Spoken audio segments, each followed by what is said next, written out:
People retire in Florida, in Arizona, in places that feel familiar, safe, and close to home. I chose the Philippines. Alone, 62 years old, no one waiting for me on the other side. On my first morning in Cebu, I woke up at 5 a.m. to the sound of a neighbor sweeping their yard, someone whistling in the alley, the smell of coffee drifting from a small shop at the end of the street. I lay still, staring at the ceiling, and I thought, why did it take me so long to do this? I had read everything I could find about the Philippines, watched dozens of videos, built a budget spreadsheet down to the last dollar. I thought I understood this place, but no spreadsheet could have prepared me for what happened next. Not because life in the Philippines was harder than I expected, but because it was different, in ways no one had ever told me. 1. I thought I understood the Philippines. I was wrong. 6 months before I booked my flight, there was an Excel file with 47 rows sitting on my computer screen. Rental costs by district in Cebu, local market food prices compared to supermarkets, health insurance costs for foreigners over 60. I even printed out maps and circled every area I wanted to explore. I prepared that thoroughly, and it still wasn't enough. During my first week in Cebu, I found myself wandering to Colon Market early one morning. One of the oldest markets in the Philippines, it has existed for more than 400 years in the heart of the city. The place was packed. The smell of fresh fish, the scent of ripe mangoes, bargaining voices mixing with laughter from every direction. I stopped at a mango stand and asked for the price.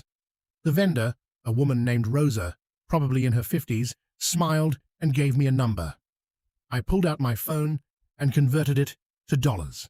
Less than $1 for an entire bag of ripe mangoes. Did you know the Philippines is one of Asia's largest mango exporters? The country's Carabao mango was once recognized by Guinness as the sweetest and finest mango variety in the world. But the thing that made me stop wasn't the price. It was the way Rosa looked at me, not with curiosity, not with suspicion, as if a 62-year-old American man standing alone in a market at 6 in the morning was the most normal thing in the world.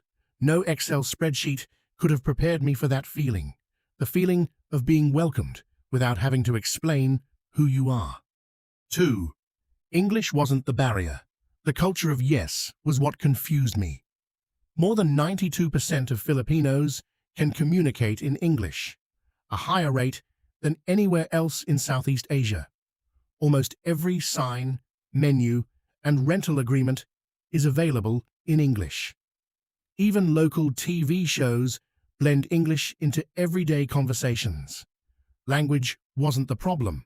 The problem was how Filipinos use that language. During my second week in Cebu, I asked a plumber named Manny when the job would be finished. "Maybe this afternoon, sir." That afternoon came and went. No Manny. I called again the next day. "Sorry, sir. Tomorrow." Manny wasn't lying. Manny just didn't want to disappoint me. That's something Filipinos call pakikisama, the value of maintaining harmony and avoiding conflict whenever possible. It's a cultural trait woven into conversations, nods, smiles, and everyday interactions. Have you ever lived somewhere people almost never tell you no directly? At first, it was frustrating, but over time, I began to understand. It wasn't dishonesty.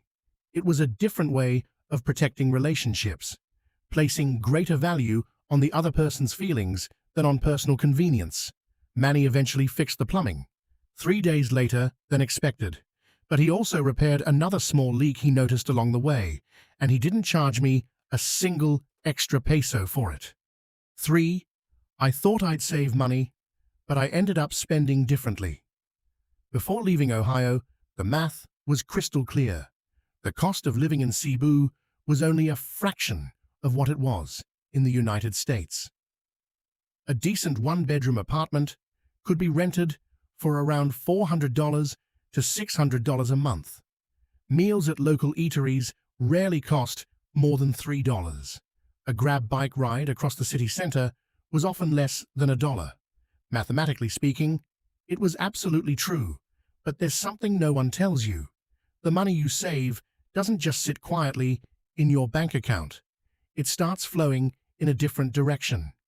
Instead of buying things, I started buying experiences, renting a motorbike and spending a morning exploring Mactan Island, taking a boat to Malapascua to watch hammerhead sharks at sunrise, one of the few places in the world where you can do that. Visiting Oslob and sitting just a few yards away as whale sharks glided through the water. Did you know that a whale shark viewing experience in Oslob costs only around $15? In places like Mexico or Australia, a similar experience can cost many times more. That's when I realized something more important than the amount of money I was saving. In America, money is earned to pay bills. In the Philippines, money becomes a tool for living, in the truest sense of the word. Not living with less, living differently, and, in many ways, living far more deeply. 4. The system didn't work, according to my logic, and that turned out to be liberating. In my second month in Cebu, I needed to renew my visa. On paper, the process looked pretty straightforward. But on my first day at the Bureau of Immigration, I waited in line for 45 minutes only to be told I was missing a photocopy. I came back the next day. All the paperwork was complete, but the computer system was down for maintenance. It wasn't until the third day that everything was finally finished. Back in the United States, I probably would have been frustrated from day one. But this time, while I was waiting, I looked around. There was a Japanese man quietly reading a book, a German couple sharing a loaf of bread. An older Filipino gentleman sitting beside me smiled and said softly, "Dito ganyan talaga." That's just how it is here. Then he laughed. And somehow, I found myself laughing too. The Philippines has more than 7,600 islands, around 180 local languages, and countless administrative systems that vary from region to region. Nothing operates according to a single, uniform model, and the people here learned long ago how to live with that reality. It taught me a lesson that 30 years in the workforce never did. Not everything has to be efficient to be valuable. Not every delay is a failure. Sometimes sitting still and waiting, while taking a moment to look around, becomes the most memorable part of the day. 5. I wasn't looking for a community, but a community found me. During my first month, the plan was simple: live quietly, stay independent, and keep to myself. I was 62 years old. I had no desire to expand my social circle, but the Philippines has a way of doing things differently. A neighbor named Carlo, about 35 years old and working as a ride-hailing driver, knocked on my door during my first week and handed me a bag of mangoes.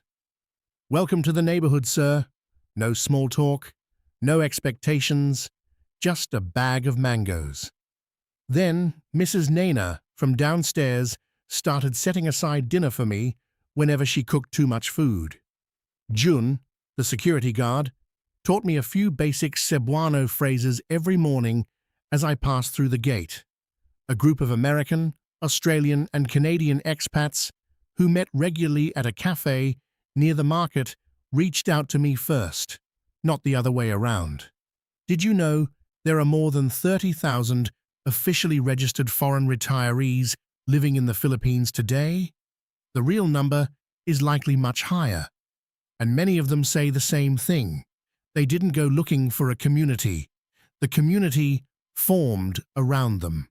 Filipinos have a word for this: bayanihan, the spirit of community, the willingness to help others without needing a reason. 6 months before leaving Ohio, I lived in a large house where the neighbors on either side didn't even know each other's names. In Cebu, after just 3 weeks, someone was already saving me a plate for dinner.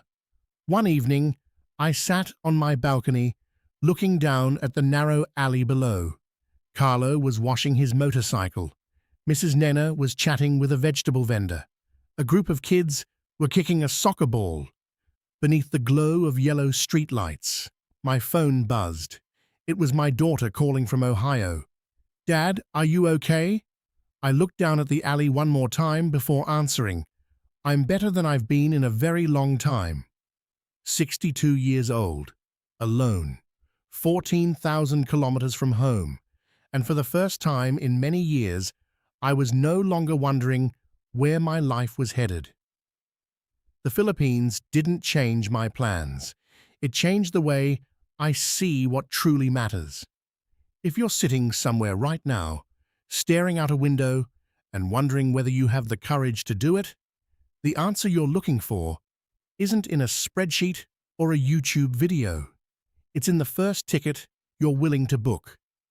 Thank you for spending your time with me today. I'll see you again in the next video.